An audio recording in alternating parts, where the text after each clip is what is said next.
Hello, and welcome to episode 33 of the Nintendo Archive. As usual, I am your host, Holden, and this isn't actually the original episode 33 that I did.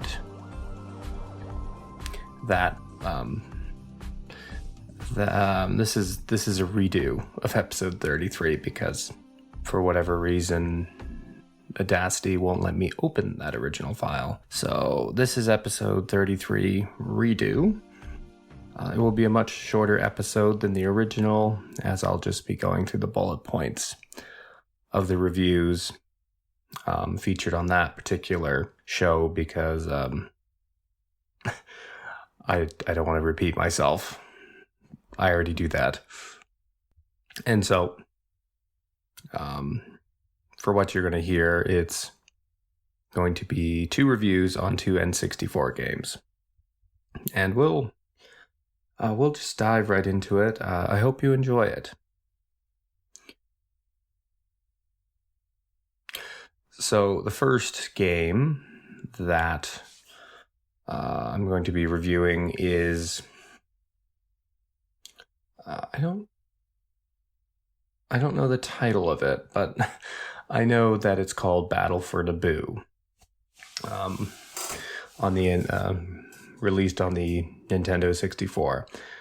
I think it came out in the year 2000.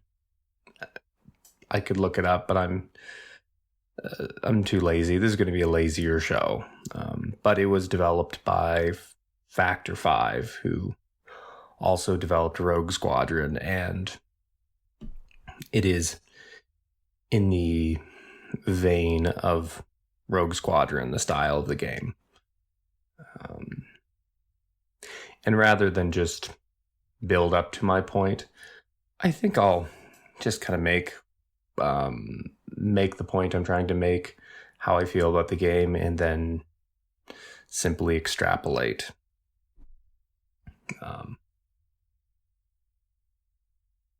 On that given point. So before I get into it, I will mention that I moved and am in a new house and in a new room, so the acoustics are not what I'm used to, and they're going to sound what they're going to sound like. So, yeah, that said, Battle for Naboo. This is, it's essentially a sequel to Rogue Squadron, released, I believe, the previous year for the N64. This one came out in the year 2000. Like Rogue Squadron, you are flying around in starfighters, performing a variety of different objectives and tasks. There are some differences, though, and some deviations. And I would say overall, my feeling on the game is that they do a good job with the intellectual property that they're working with, that being the Phantom Menace. However, it's just a given that the IP being used is not as compelling as the original Star Wars IP being used in Rogue Squadron. As for any deviations they do, I certainly appreciate them, and to me, they demonstrate an amount of creativity, effort, and whatever third thing I can't think of. Those deviations represent all that aforementioned stuff. And I appreciate that they're in the game, even if they make for ultimately what I consider to be an inferior product from the original Rogue Squadron. But again, sometimes it's good to be different, even if its success is more modest than previous success. So that's kind of my general feeling about Battle for Naboo. I appreciate how different it is, but it's not as compelling an experience as the Rogue Squadron is. So to get into some of these differences, unlike Rogue Squadron, where you spent almost the entirety of that game, basically the entirety of that game in flying vehicles, starfighters and the like, or bombers. This game sees it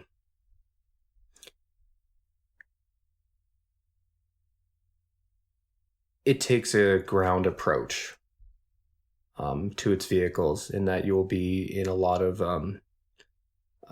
ground vehicles, partaking in ground vehicular combat with various speeders or bikes, or even like a boat in one level. And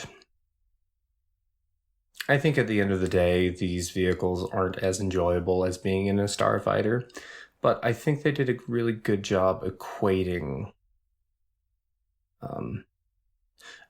the movement of one to the other.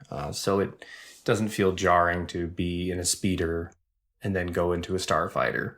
They control somewhat differently, but there's a through line in the movement between all these different vehicles. The early part of the game, you start in a speeder and then you move to I think it's called a stap, which is like it's like an upright speeder bike, where the rider's like standing on it. They're seen in the Phantom Menace movie. You're in those, and then eventually you take control of a police cruiser. It's called something like that. And then you go into the iconic N1 fighter, the yellow one that looks like a hot rod or something. That happens kind of in the middle of the game, but you're on the ground a lot initially. And I will say that, like, as much as you start on the ground and go and then go into the air, I would say the game's arc is very like that. It starts enjoyable enough, but only kind of modestly enjoyable. It's not super incredible. Like, the objectives in the earlier missions are kind of basic, and in one case it could be just a matter of kill all the enemies in this area, or go here, travel through here, maybe take out some sentry turrets to protect something. Pretty basic stuff. So that's my general feeling about the game's quality trajectory. It starts fine, and then it gets better as it goes on. As for going back to the speeders and the ground vehicles, I appreciate that they're in there, but they're not as fun as being in a starfighter. And there was one instance where I actually found that, like, being in one of them was more useful than being in one of the starfighters. And one of the missions where I'm taking out ground units to protect a freighter that's passing through the air. But otherwise, typically they're they're fine enough, but they're not the greatest thing in the world. But I appreciate, that the way they move is intuitive and it's enjoyable enough. There are some different kinds of vehicles. There's one speeder car that has a turret on the back that can actually adjust its pitch. So you're able to shoot vehicles in the air. But then there's another one that's more powerful, but its cannons are fixed into its nose, and so you really can only aim it with the vehicle, and you can't adjust the trajectory at all. But they're otherwise kind of similar. Most of the missions with the vehicles are relatively basic, but I would say the level that exemplifies the multimodal nature of the game at its best is I think it's the 12th mission. 12th, yeah, it's 11th or 12th, but I think it's the 12th mission where you start as a Naboo starfighter, and then you progress to the ground, and then you finish on the ground. But the thing I enjoy about the mission is that it, like with Rogue Squadron, I appreciate just the scale and the size of the level you're in, and the dynamicism of the game, the gameplay design. In this case, you are rescuing a bunch of Naboo prisoners, your own people, from a prison camp, like a giant prison camp.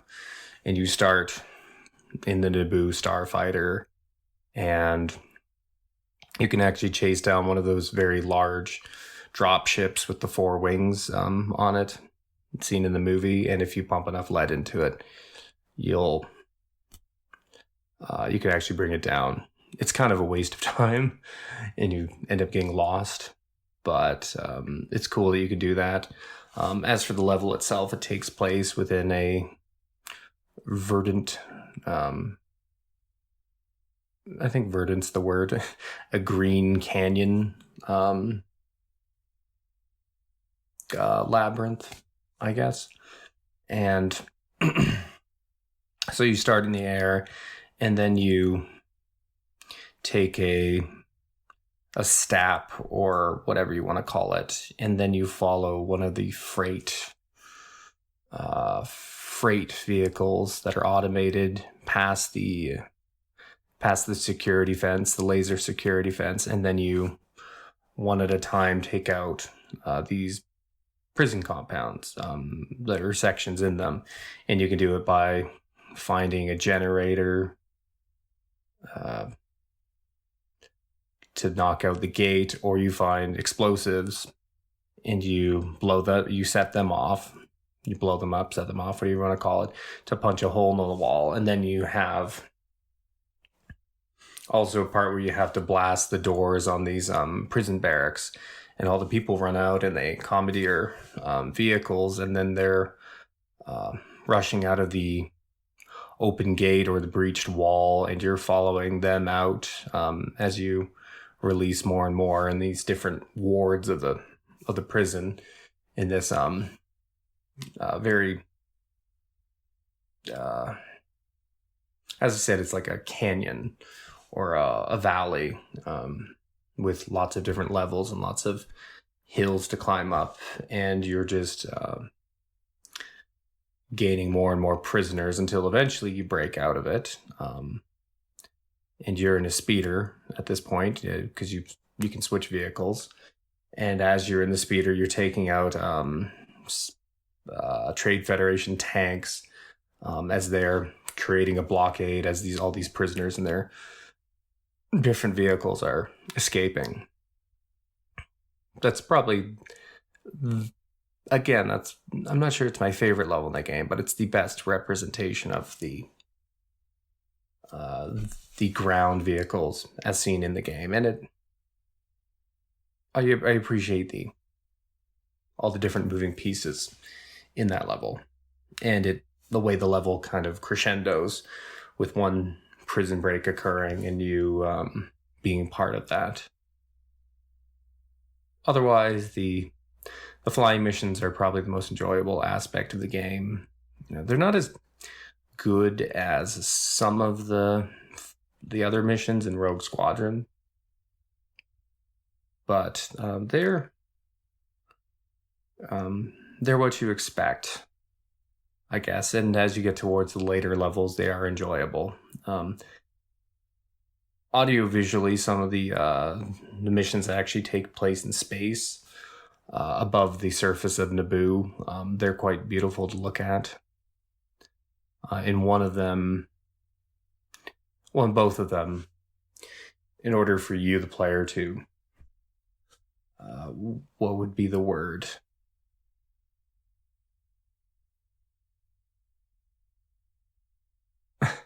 It's like a point of reference, but it's not orientate. In order for the player to orientate themselves, the surface of Naboo is always visible. So when you find it, you know that that's the bottom of the map, and you know what's up and what's down. That being said, like the amount of verticality in these space levels is actually quite tall. And so when you're taking on enemy starfighters, you can all of a sudden lose them and you'll be spinning in circles looking for them, but they're in all likelihood above or below you by a considerable degree.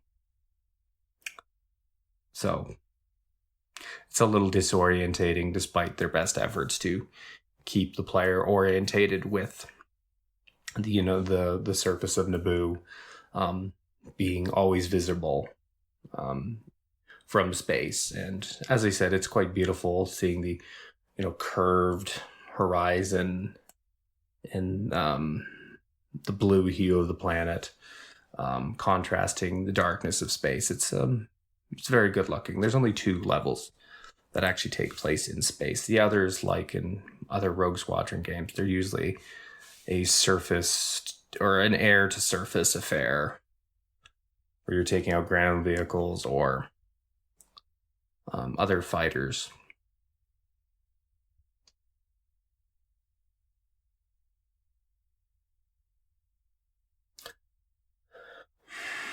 But I'm not.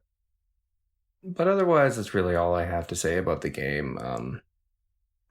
It's like Rogue Squadron. It's fun in that way, and it presents an interesting deviation. Even if it's not as exciting and it makes for a lesser game overall, it's still an interesting deviation.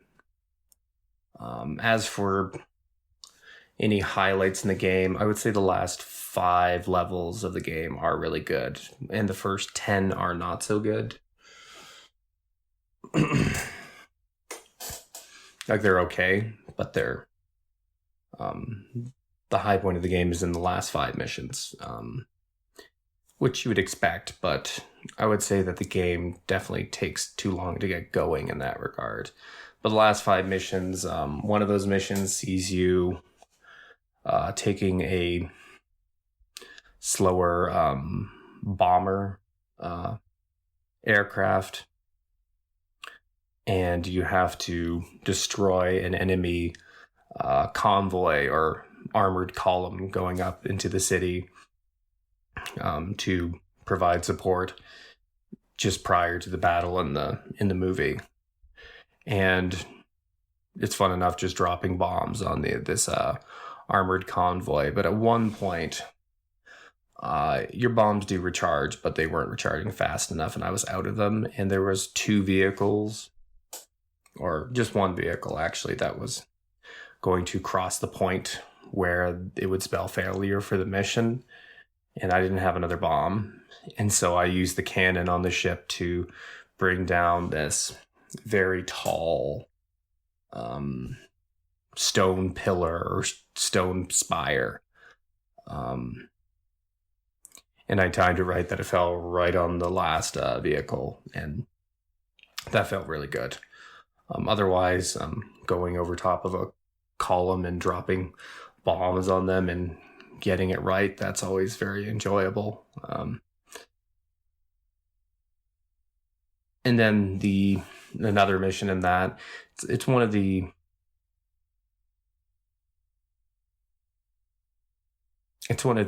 missions with one of these speeders, but I enjoy it because it sees you kind of reenacting a scene in the movie where you, at the end of the mission, you can see the one Naboo officer who's featured in the movie hiding behind the wall, and he gives you the signal verbally, and then you blast one of the parked Trade Federation tanks, and then everyone else starts firing on them, and but they won't fire until you take the first shot, and you creep out from beyond the gateway, just like in the movie, and it's a nice little reenactment. I enjoy that aspect of it, and the mission itself is kind of enjoyable because for an N64 game, I was impressed that they were able to create an entire city, a 3D city, in a video game, and in N64 video game, no less. So there's other good missions. The last mission I had trouble with because I'll get into it, but the last mission sees you taking on the Trade Federation starship, or whatever you want to call it. The one that has a spherical center with a donut-like housing unit around it, for lack of a better word. And I appreciate that mission because it reminds me of a level in Star Fox Assault, which that's the orbital gate assault level, in that you are in space, but you are flying around a large, complex object that's actually, rendered in, and you use it to, you can fly underneath it, through it, above it, or around it, and I feel like it's rare in a game that you get such a large object, a large, complex object to interact with while flying any kind of vehicle. And the funny thing about this mission is I had a bit of trouble with it because I couldn't figure out what shield generator they wanted me to destroy. It turns out they lay it out for you on the mission select screen, where they have a reticle on everything they want you to destroy. On the picture of the Trade Federation starship that's displayed on the mission select, and they put a reticle on all the objectives. But it's funny that they did that, because I know they tried to convey what they wanted the player to do, but I don't think you've seen that in a game since, where they would put such key information on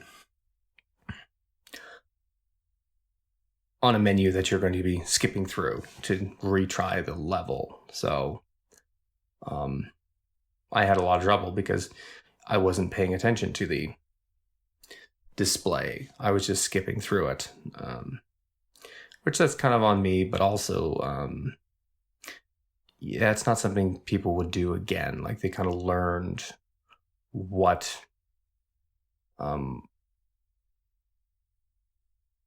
visual displays a player will ignore and what visual displays a player will pay attention to. And that's just an interesting little hiccup.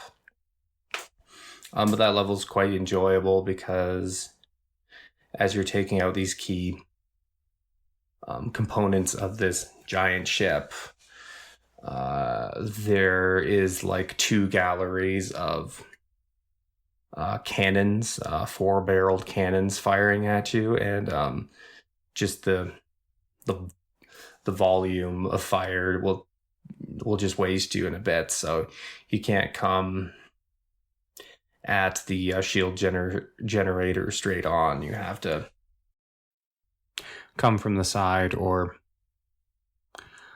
maybe from below, in order to take shots at the generator, or at the gallery of cannons. There's 2 separate galleries, so you have to think about which angle you're coming from.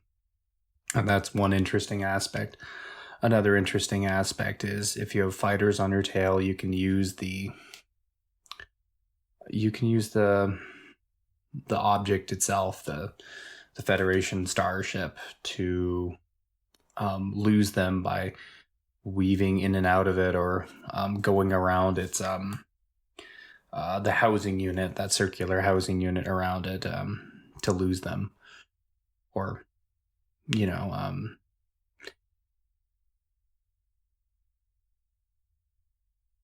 lose them. And yeah, that's a really great level. Even though I had some initial difficulties with it because I couldn't identify the last target to destroy because I wasn't paying attention to the menu display.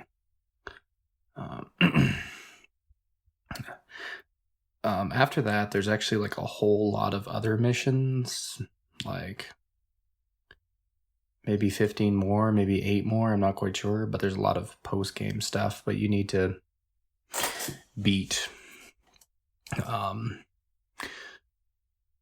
you need to rank high. You need to get a gold on every level to probably get those missions,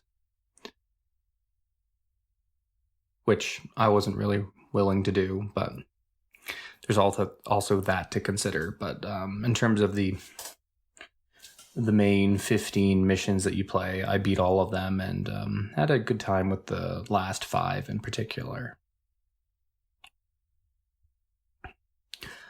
So I ultimately decided that this game was in the range of a 6.5 out of 10, because it doesn't really do anything wrong. Like, there are elements that it does that are problematic to the design, such as some of the collision in the game is off. And then the other big thing is that due to the source material, the enemy fighters and bombers that you're going after, are more narrow and disc-like than TIE fighters, which have these barn door wings on them. So sniping these fighters at a distance is much harder to do. Because in Rogue Squadron, due to the profile of the TIE fighters, if you're trying to intercept them from the side, really it was a matter of, am I shooting ahead of them or behind them, in how I'm leading my shots. But in this one, due to their more disc-like shape, it's now, am I going under or am I going over as well? And so shooting objects at a distance is quite troublesome. And really the only way to kill them effectively, at least for me, was to get behind them in close. Another thing about the game is I feel like things like the tanks and the turrets take too many shots. So you're risking crashing a lot on a dive bomb attack, because you're just pumping shots into these things, and they're not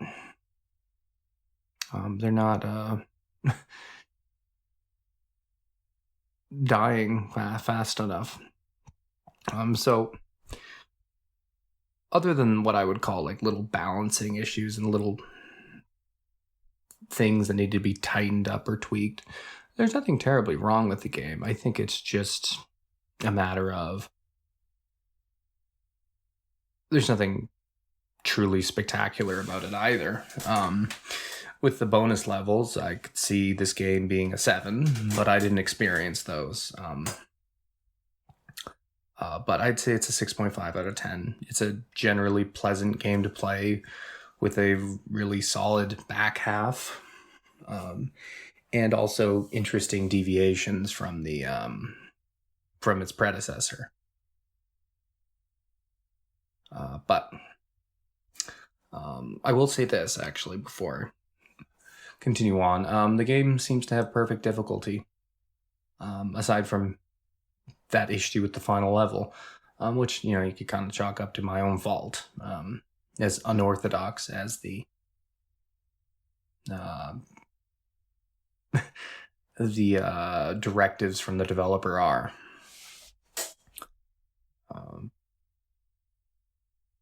But yeah, the game took me about 12-14 hours to beat, which I think is a nice solid length of time, and it's a fair experience. Not too easy. The initial levels, you might say, are kind of too easy because they're too simple, but yeah, the difficulty of the game is good.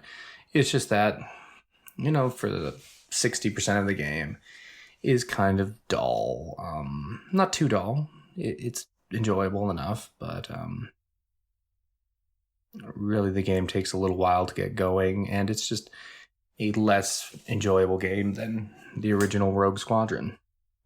But there's nothing glaringly wrong with it. But even so, that doesn't mean that it's a 10 out of 10. It just builds up to a 6.5. And so that's what I'm going to give it. 6.5 out of 10. And so with that said, we'll go to a quick break, and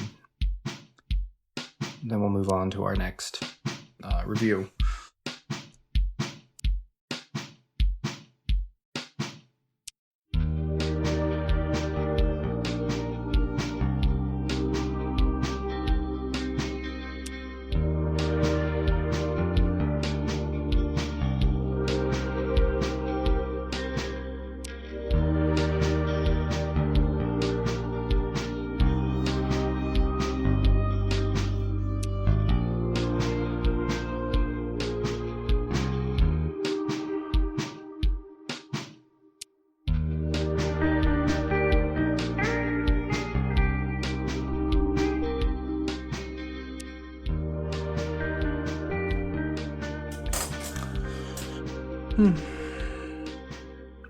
Well, welcome back to the second portion of the show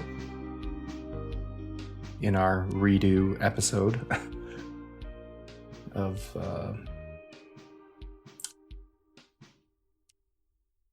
and so this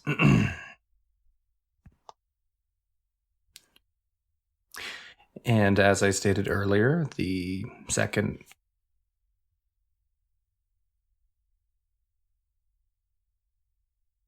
portion of the show will be concerning another N64 game. And that N64 game would be Shadows of the Empire. Star Wars Shadows of the Empire. Whatever it's called. I just call it Shadows of the Empire. Now this game, it was actually one of the earlier N64 games. It came out in 1996, holiday. So right after Super Mario 64, and maybe during Wave Race 64. So kind of a big high-profile game to kick off the holiday for the N64, in addition to, Mario. It is interesting to me to start off that the N64 just got more high-profile games than the PlayStation did, despite its curtailed popularity in comparison. Wasn't a failure of a console, but, outnumbered 3-1 in sales totals. So you would think that the more popular console would get more prominent Star Wars games. But LucasArts games, or whatever they're called. They were putting a lot more of their Star Wars efforts on the N64. And this game is a really good example of that, because there's a lot of love put into Shadows of the Empire. That's the first thing I'd say about it. It feels like a Star Wars product in a way that's very reminiscent of Empire Strikes Back, which is, the zenith of Star Wars. So it's game has a good Star Wars vibe, and there's a lot of production as well to make it reflect that gargantuan IP. As for what I think about the game, I would say the game's best parts bookend the entire experience. And I would say that the game really leverages variety in its different gameplay styles to make it as enjoyable an experience as they could.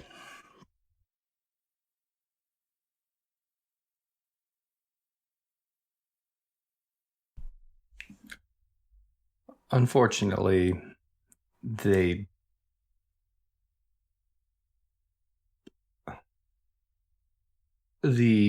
core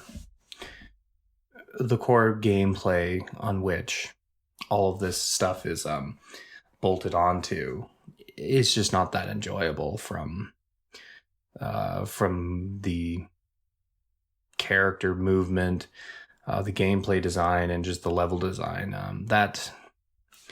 The core of the game is simply not that enjoyable. I would also say that this game I would describe it in a way that I don't typically describe older games, because I don't think it's fair or helpful or very deep analysis. But this game feels kind of dated.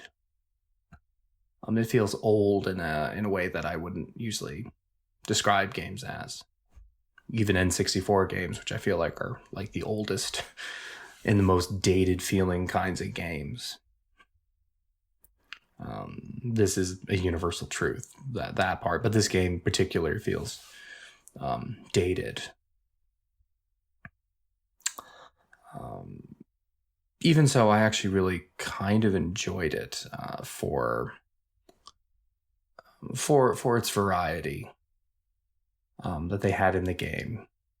The funny thing is the most interesting thing about the game, like which I initially thought was going to be the most interesting, which was the swoop race that you do in like level 6 or 7, is probably one of the lesser levels in the game, and I was really excited for it. It's possible for somebody who's really good at it and who knows the level to have a good time with that level, but I don't think the mechanics of the swoop are optimized with the design of the level. You're just moving way too fast for the amount of time to react that you're given. But that's an example, like just where there's a deviation in gameplay. Otherwise, the game is a third-person game where you have an auto aim and you go through these big levels, somewhat reminiscent of, I don't know, Zelda, I'd say, but really that'd give you the wrong idea. But bigger levels, you're just moving through them with this chunky, slow guy. But then, you have a deviation with the swoop race, and then the game actually starts with you being in a snow speeder in the Battle of Hoth, which is everybody's favorite part of the game. And for me, when I've just come off Rogue Squadron, it feels really quaint. Like it's a part that people talk up. I know the thing I know about this game is, that Battle of Hoth part is so awesome. But for me, it's quaint, and it seems like such a loose recreation of the Battle of Hoth. So still good. But then you go to Echo Base, which is probably the worst level in the game, and it's just very bland blue walls with a snowy floor in what feels like an old Doom or Wolfenstein game where it's just these narrow corridors. And the level just has no like further adornments or anything interesting about it. I guess it's interesting when you fight the AT-AT Walker at the end, but that's the worst level. And that's a good example of, when what the game does right and wrong within that contrast I just made there. But after that, you go, for instance, you go into a how would I describe it? You're in the ship, but you're not flying the ship. You're just controlling the cannons, and you're shooting TIE fighters and asteroids, and that's a fun. I don't know what you'd call it. There's a very basic word for that, but that's a fun part. And then there's another part at the end where you actually do fly the spaceship, and that part's like awesome and like strikingly awesome. And just quite a bit of variety in the game. That's how they try to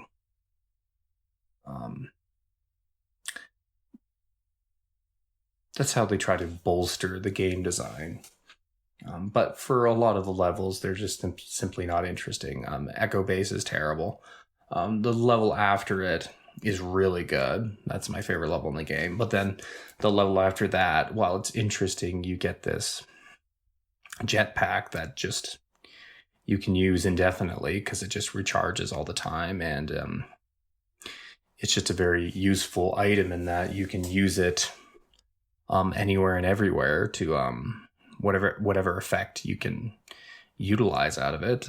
The level is just really big and linear, and aside from some hidden nooks, there's it's just a lot of space with no pointedness in the game design. But the later levels actually are pretty good. They have like more intricacy to them, but I won't talk about them at the moment.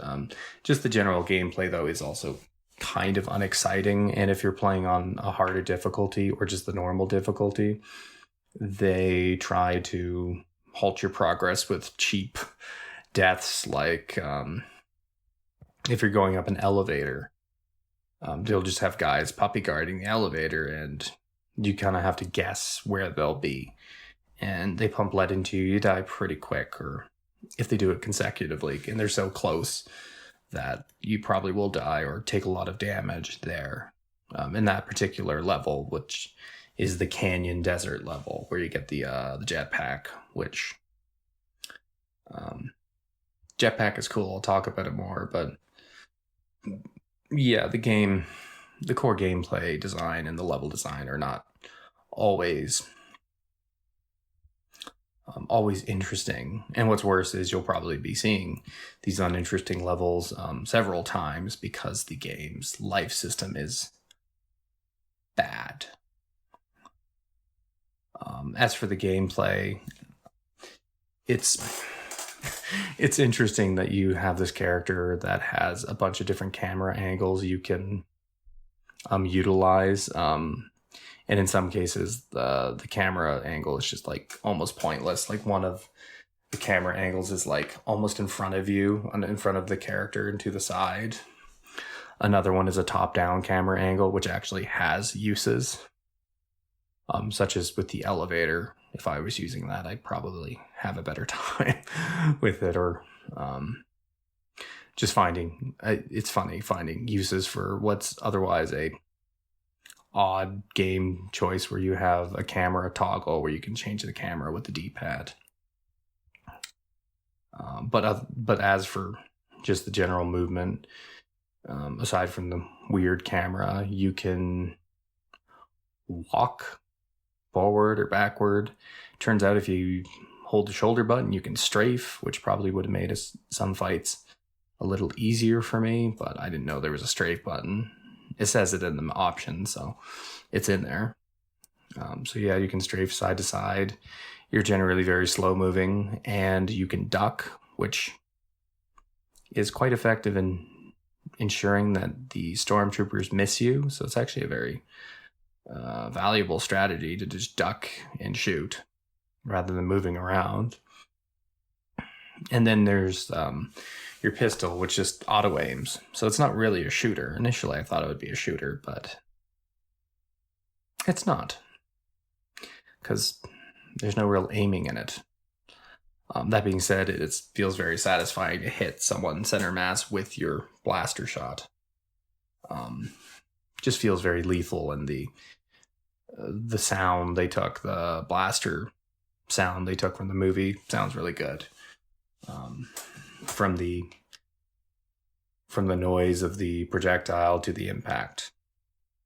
But again, it's all very automatic, so it makes the shooting kind of boring. You can adjust the pitch of your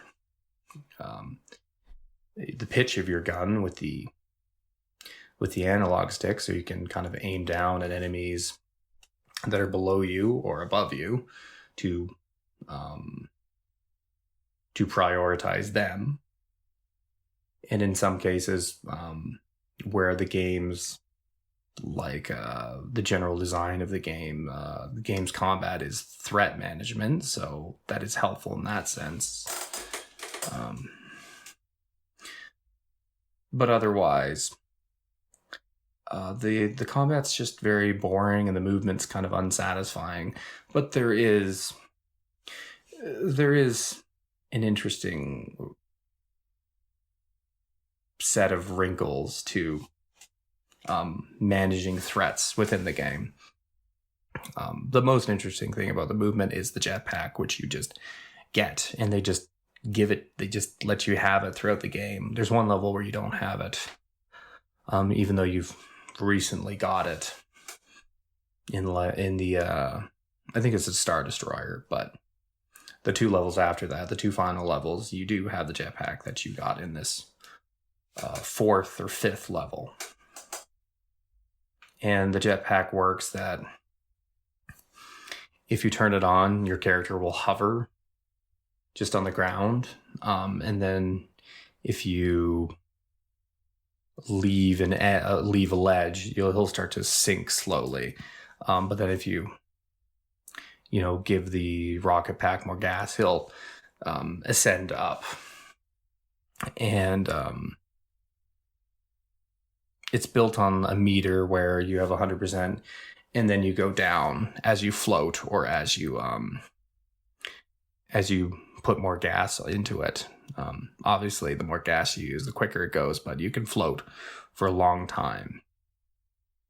And so in that first level, it's just very impressive, the gaps that you were crossing with this jetpack. Like, it was impressive, just the size of the level, even if it was unpointed in its layout and its design.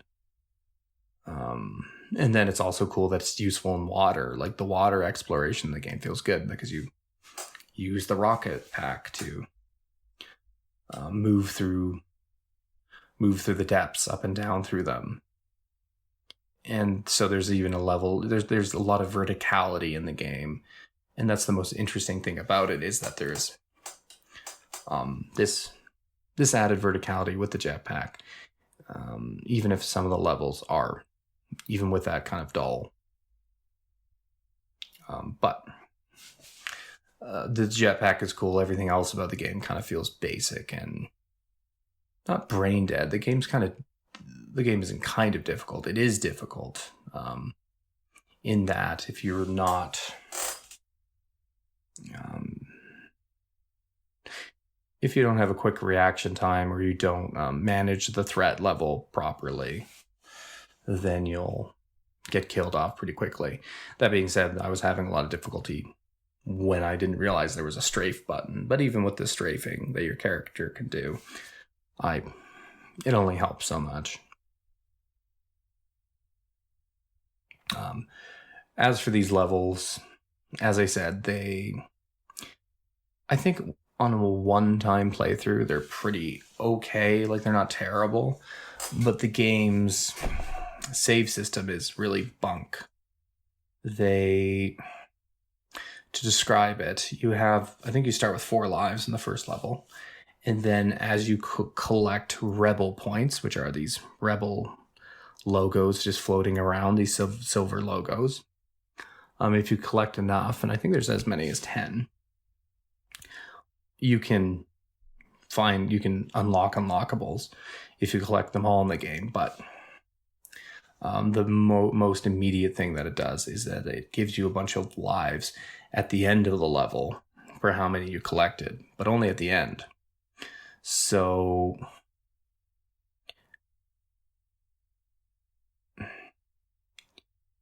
if you, let's say you got annoyed and didn't want to collect them again because you died a bunch of times on, say, the canyon level, or you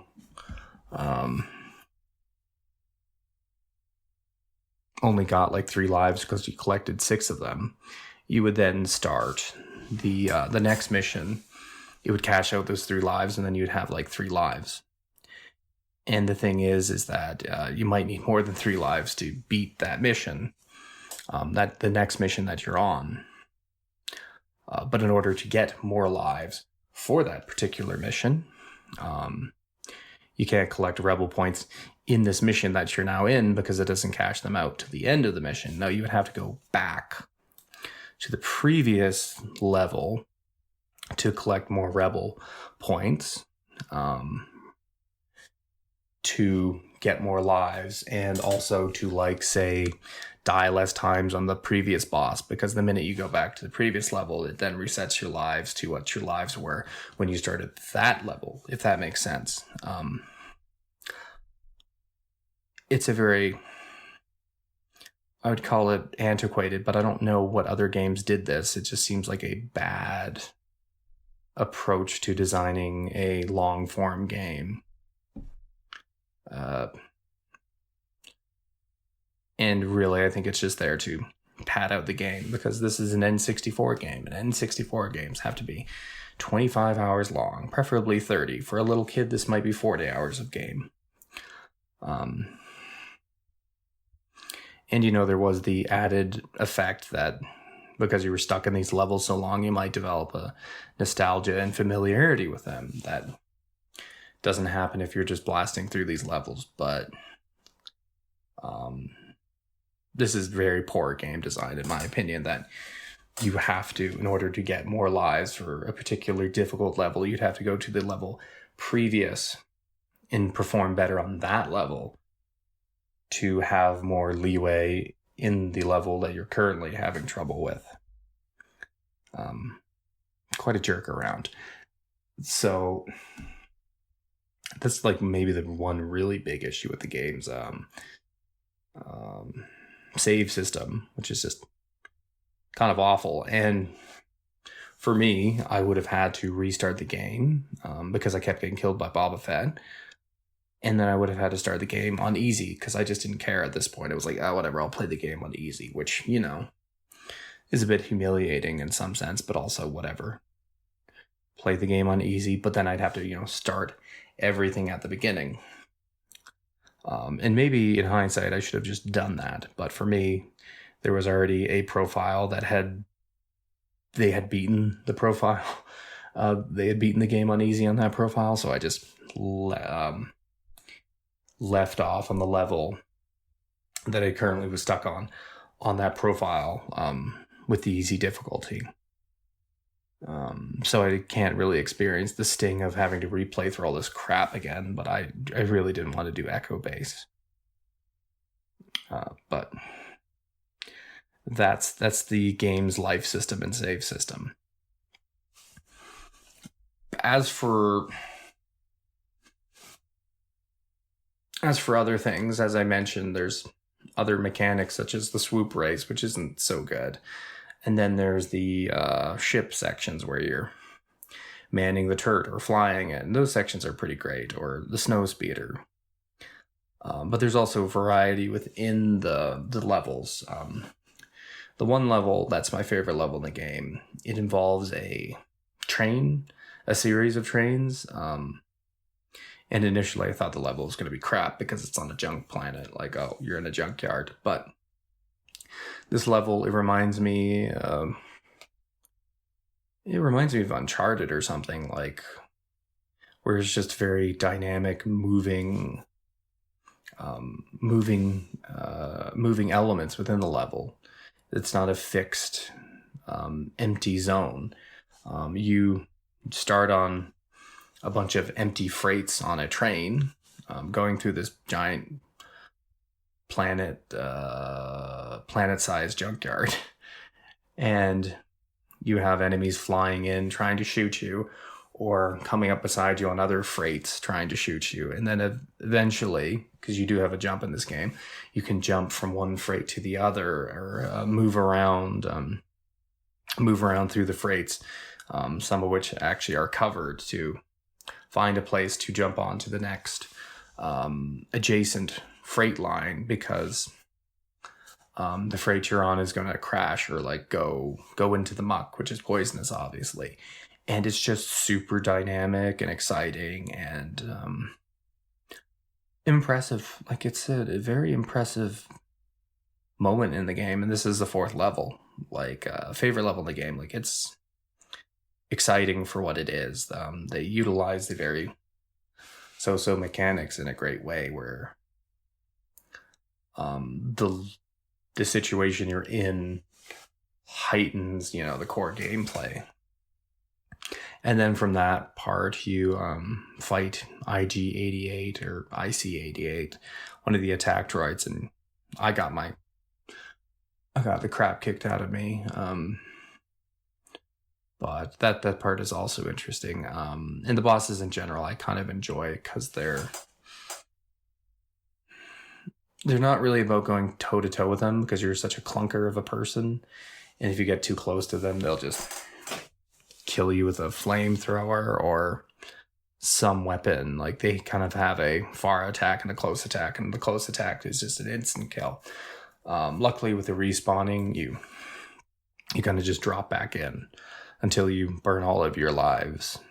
But the bosses are kind of like a Castlevania boss, where it's finding the right position and putting yourself there as the boss goes through their attack pattern, and you attack them when they're at their most vulnerable. In the case of the robot in the junkyard, it's when he's jumping. He has such a slow jump that the instance that he's jumping, you have a window to lay into him without him laying back into you.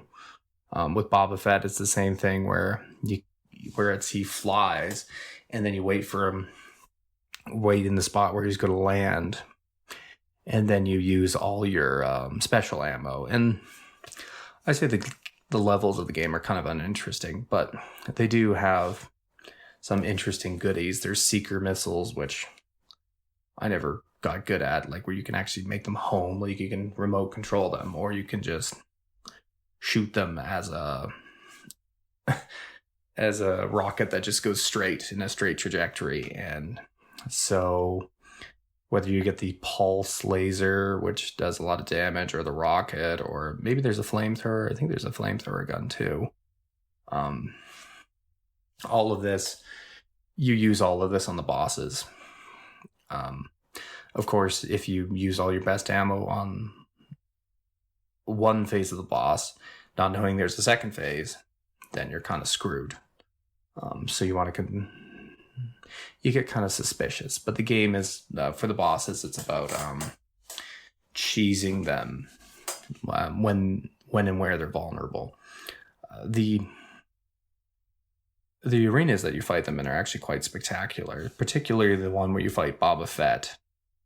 The arena is like this dome, and the dome is opened up because for a ship to take off.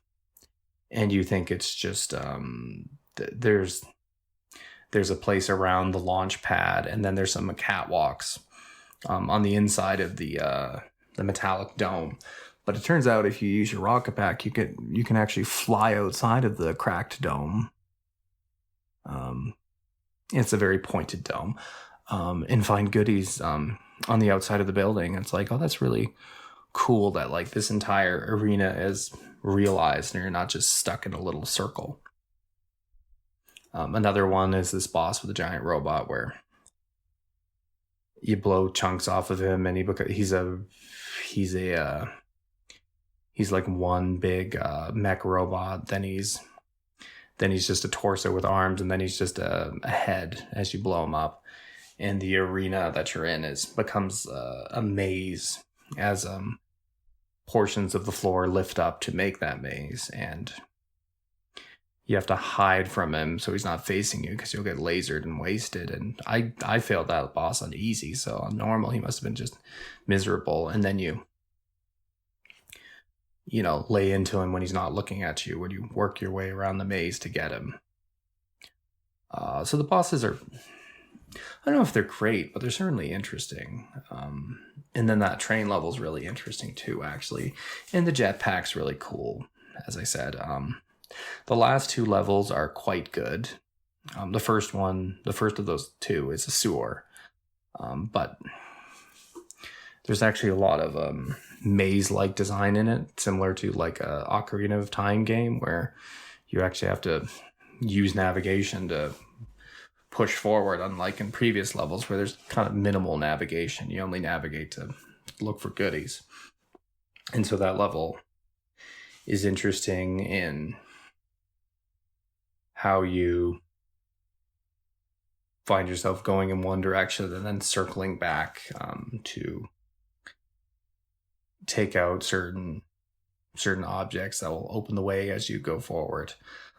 It's a water level, so you think it'd be miserable, but the jetpack makes it quite enjoyable the way you move through it. It's very creepy. This may have been my television, but the level runs into the problem where everything's too dark. This game has a problem where in dark spots, in places of low lighting, or little lighting rather, you just can't see anything. You're in the abyss, and it's quite miserable. And there's one part where I literally looked up a walkthrough just because I couldn't figure out where to go, and even after it showed me where to go, which is what you have to do is you have to go into this giant chute where there's these platforms. You jump from one to the other, as in a kind of echelon formation. There happens to be a diverging chute, like a vertical elevator shaft almost, that a second chute that diverges off the one you're in, and then you fall through it, and then you find what you're looking for. But even with a walkthrough, I didn't see where he fell through too. And then I kind of just jumped around there till I started falling, and I just kept falling. I'm like, oh, I think I found it. Had I adjusted the light on this little TV I play on, maybe it wouldn't have been an issue. But even then, I think that's just an unfortunate thing. And then the second level, the palace of whatever his name is, the main bad guy, who's not Darth Vader. There's also parts where I'm just going through this blackened corridor, can't figure my way out to save my life because it's just poor visibility. There's no design in it. It's just needless obfuscation. That level's really interesting because it almost looks like a neon Neo cathedral. And there's all these big, giant moving cogs and gears that you have to thread your way through. And if you jump on one, you can actually have it bring you down into like secret places because they're just set right in the floor. That's a great level. And then the final level is, as I stated, the beginning and the end are the best parts of the game, bookending the rest of the game. And in the second level, you're taking on the Skyhook as the whatever your Millennium Falcon looking ship is called. You actually fly into the interior of it because it's it's very much like the end of Return of the Jedi, where they actually fly into the core of the second Death Star, because there's that big opening, and it's very much like that, where you're threading around these interior structures and these exterior rather structures to take out the core, and you have to come at it from 4 different points. And as the way the skyhook is built is that you have these 4 openings on these 4 different arms on the skyhook, and the openings are protected by turrets, and you take out the turrets, and then you fly into one of the openings and you hit the core on that side, and then that entire arm of the skyhook is engulfed in flames, so you can't go through that way because there's flames spewing out from that entryway. And so you use one of the other 3 until they're all taken out and the game's finished. And as I said, the game's very rudimentary looking, but there's something super cool about there's a Star Destroyer in the backdrop that's launching TIE fighters that are trying to kill this guy that you're trying to kill, because they're both bad guys, him and Darth Vader, but with different goals. And so there's a Star Destroyer in the backdrop as you're like going in and out of this giant space station, while there's other fighters trying to kill you. And then Luke Skywalker's X-Wing shows up because he's there. It's a great ending. It's fantastic. As for the narrative itself, it's definitely an in-between story that really doesn't make a name for itself, and it doesn't add anything to the original trilogy stories because it really can't change anything, and it's just sort of bolted. It's not bolted, it's just sort of wedged in between these films to sort of explain little details that didn't need to be explained, like extrapolates needlessly. The story isn't great, but the feeling of adventure, the feeling of being in a Star Wars world is really great. So the story is great in that sense, in the atmosphere and the worlds that you're in. And the audio visuals, the Star Wars audio visuals, the game's very dated looking, but it's there's a really great sense of adventure in the game due to its variety and due to some of the larger than life situations that you might find yourself in, such as at the end. Like the ending was, I don't want to overstate it, but that might be like one of my favorite endings to a game ever. For a game that was, up until that point kind of hit and miss with some of its things.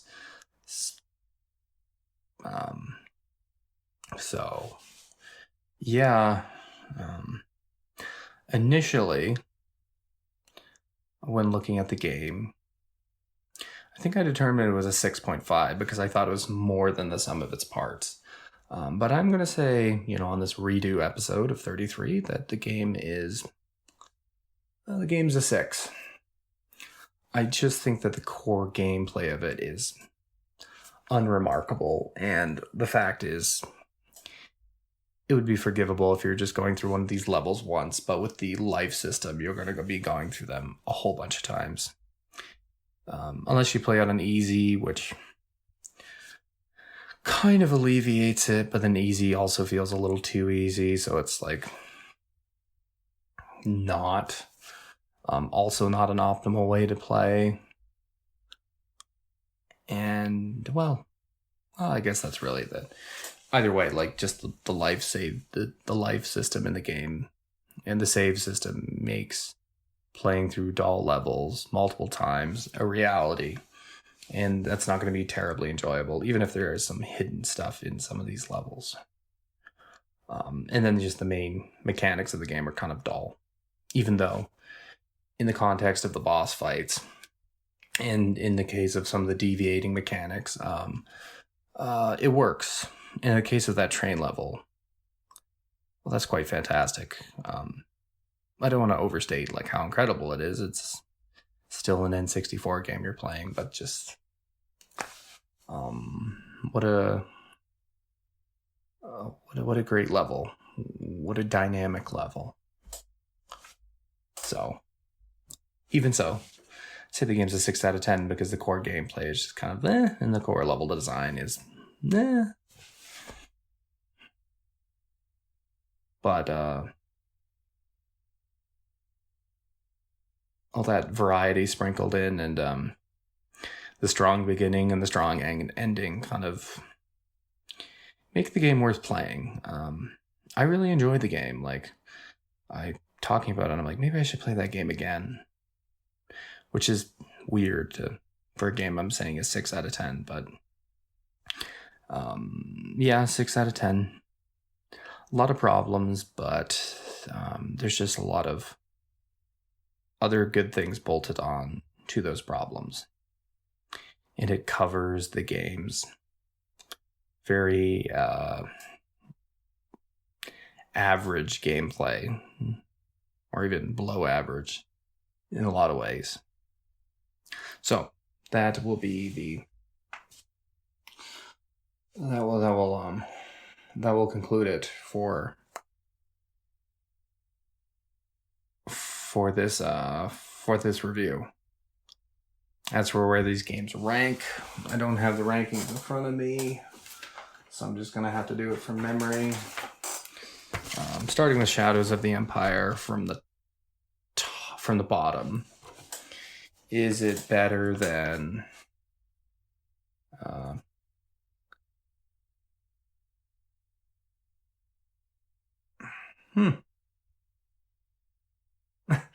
where am I here? Gosh. I guess, it might actually be at the bottom of the list at being at 6 out of 10. What else would there be? I guess there's GoldenEye.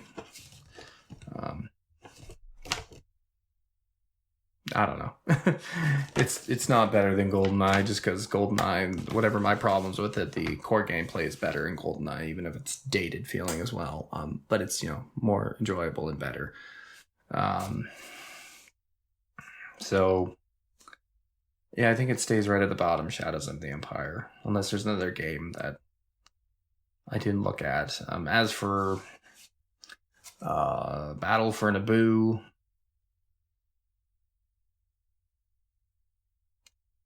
I'm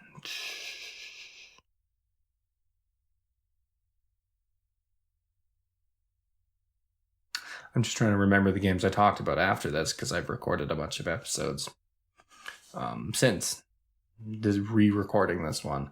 Battle for Naboo would probably be just above Shadows of the Empire. It's not better than GoldenEye, even though I definitely enjoyed it more due to the fact that I think the multiplayer in GoldenEye is, a little better. Had I played the post game of Battle for Naboo, I'd probably say it's better than GoldenEye, though. If that's all the games, which I think it is, that is our current ranking. I will make corrections as if any other additional games that I already ranked come to mind. So, going from the top, at number 1 we have Banjo-Kazooie. At number 2 we have Diddy Kong Racing. At number 3 we have Star Fox 64. At number 4 we have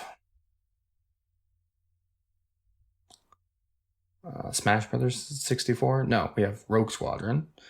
At number 5 we have Smash Brothers 64. At number 6 we would have Turok or Pod Racer. Gosh.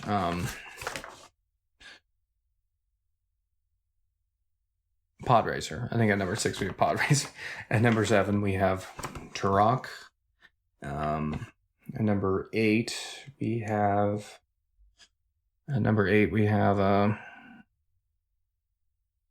GoldenEye. At number 9 we have Battle for Naboo, and at number 10 we have Shadows of the Empire.